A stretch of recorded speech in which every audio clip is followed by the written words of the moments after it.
आजकल लोग ऐसी कौन सी गलती कर रहे हैं जिसकी वजह से करोड़ों लोगों के साथ साथ आजकल छोटे छोटे बच्चों को भी हार्ट अटैक आने शुरू हो गए हैं।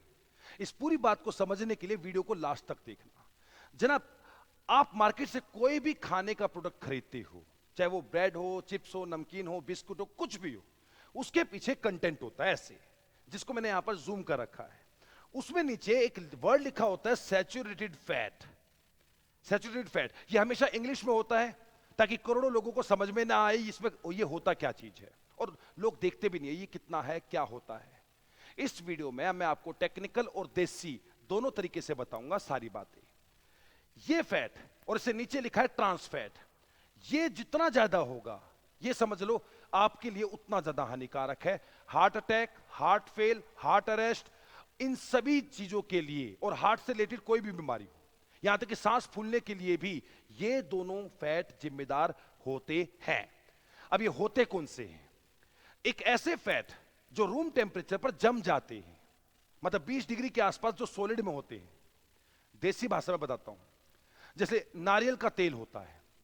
नारियल का तेल आप ये देखो सर्दियों में जम जाता है, वो सॉलिड हो जाता है, गर्मियों में पिघल जाता है। अगर आप गर्मियों में फ्रिज में रख दोगे, नीचे फ्रीजर में नहीं, फ्रिज में, तो भी जम जाएगा, क्योंकि वो ये होता है सैचुरेट नारियल का तेल। और वो अगर बाहर जमता है तो शरीर में भी जमता है, बिल्कुल।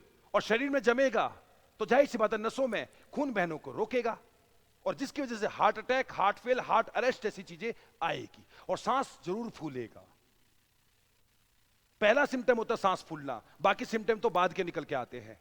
जैसे मैंने अभी एक एग्जांपल लिया आपसे, कौन सा? नारियल का तेल। जैसे बटर होता है, बटर, बटर चाहे अमूल का हो या मदर डेयरी का हो या किसी का भी हो, वो हमेशा जमा रहता है, वो बाहर भी जमा रहता है और शरीर के अंदर भी जमता है। तो क्या बटर खाना चाहिए? नहीं। नारियल का तेल? नहीं, कभी भी नहीं, क्योंकि ये इस कैटेगरी में आते हैं और ये विनाशकारी है। किसके लिए नहीं है?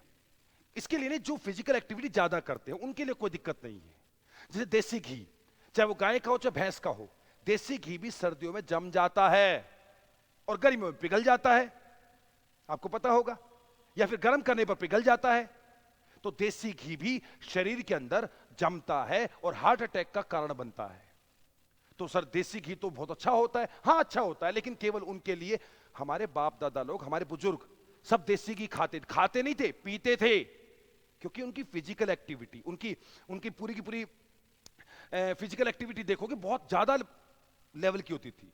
20-20 किलोमीटर चलना, दौड़ना, खेतों में काम करना, घरों के काम करना, चक्की गंडासा, पता नहीं किस किस चीजों से वो फिजिकल एक्टिविटी रखते थे, इसलिए वो लोग, उनके दिक्कत नहीं है।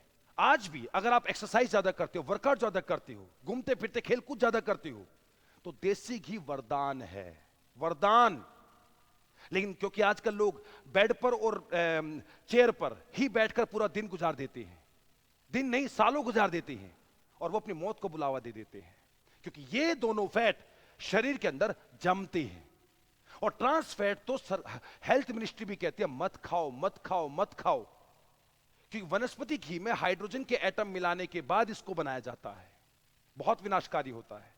जैसे पुराने टाइम पर एक डालडा कंपनी कंपनी तो आज डालडा हर प्रकार का तेल बनाती है, लेकिन डालडा एक प्रोडक्ट होता था पहले, छोटा सस्ता आता था, जो सभी ज्यादातर रेडी वाले यूज करते हैं, विनाशकारी, बहुत विनाशकारी।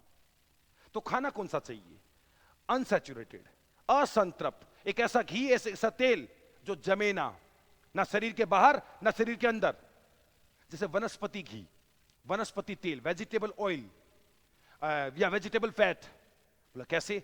जैसे कि सरसों का तेल, सरसों एक वेजिटेबल होती है, वनस्पति होती है, सनफ्लावर, उसका तेल कभी नहीं जमता, कभी भी नहीं जमता। सोयाबीन, सोयाबीन का तेल, सोयाबीन का तेल, सोयाबीन एक वनस्पति होती है, कभी नहीं जमता। ऑलिव ऑयल, ऑलिव ऑयल भी नहीं, जैतून का तेल, कभी, इतना बढ़िया होता है हेल्थ के लिए ऑलिव ऑयल में, चाहे तुम छोले भटूरे खाओ, चाहे टिक्की खाओ, चाहे कुछ भी खाओ, बहुत अच्छा होता है हेल्थ के लिए ऑलिव ऑयल, सोयाबीन ऑयल, ठीक है ना।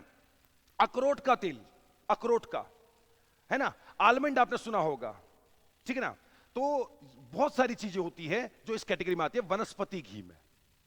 इसके साथ साथ अनसैचुरेटेड फैट में आता है फिश ऑयल। फिश ऑयल तो हाईली, मतलब पॉली अनसैचुरेटेड होता है, हाईली पॉली अनसैचुरेटेड, मतलब वो तो एक प्रकार से वरदान होता है फिश ऑयल। लेकिन फिश ऑयल हर कोई नहीं खाता है, क्योंकि केवल मांसाहारी व्यक्ति ही खा सकता है। हाँ, लेकिन किसको हार्ट की प्रॉब्लम है तो फिश ऑयल के कैप्सूल जरूर खाने पड़ते हैं, फिर तुम शाकाहारी हो या मांसाहारी हो, क्योंकि वो शरीर में बिल्कुल नहीं जमता है। इस प्रकार के घी और तेल शरीर में नहीं जमते हैं, और इस प्रकार के जमते हैं, और जो शरीर के बाहर जमता है वो शरीर के अंदर भी जमता है, और heart attack, heart failure, heart arrest और सांस का फूलना, इन सभी चीजों का जिम्मेदार बनता है। देसी घी खाओ, खुल के खाओ, कुछ भी खाओ, कोई दिक्कत नहीं है, लेकिन वर्कआउट ज्यादा होना चाहिए। अगर आपका वर्कआउट, फिजिकल एक्टिविटी नहीं है तो देसी घी आपके लिए अभिशाप है, अभिशाप। वो जरूर मारेगा, खत्म करेगा। तो इस प्रकार के फैट पे फोकस करना। मार्केट में कभी भी उस प्रकार के फैट पे मत लेना जिसकी इसकी वैल्यू ज्यादा होती है, ज्यादा होती है। ऐसी और जानकारी लेकर आऊंगा, फिर आऊंगा, जरूर आऊंगा। नमस्कार दोस्तों।